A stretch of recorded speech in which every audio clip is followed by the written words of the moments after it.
En 1950, l'empire colonial est intact. Il s'étend sur 12 millions de kilomètres carrés. C'est l'un des plus grands ensembles de la planète. Un territoire sur lequel le soleil ne se couche jamais.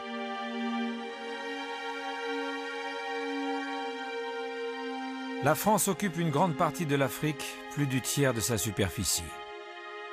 Une conquête entamée au XVIIe siècle au Sénégal et qui se développe au XIXe siècle. Évangélisation, construction d'écoles, santé publique,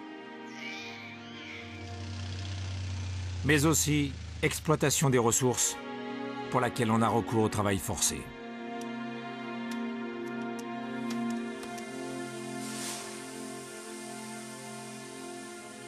Au nom d'une mission civilisatrice héritée du siècle des Lumières, la République a cherché à imposer son modèle jusqu'en Extrême-Orient, avec le renfort parfois de théories raciales.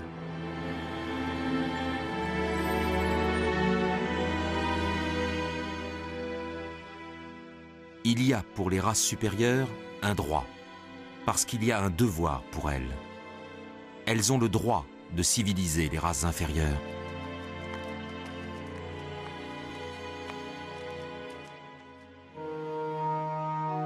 L'Algérie est le fleuron de l'Empire français.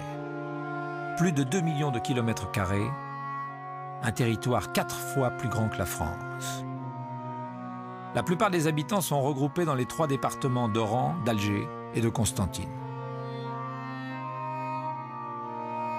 Sa conquête remonte à l'année 1830 quand la France débarque près d'Alger et conquiert des territoires jusque-là sous influence ottomane.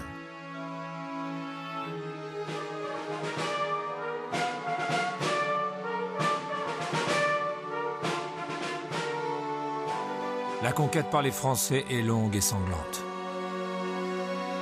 Elle se heurte à la résistance acharnée de chefs religieux de légende comme Abdelkader. Elle se poursuit jusqu'à la fin du XIXe siècle avec la pacification du Sahara et le ralliement des dernières tribus.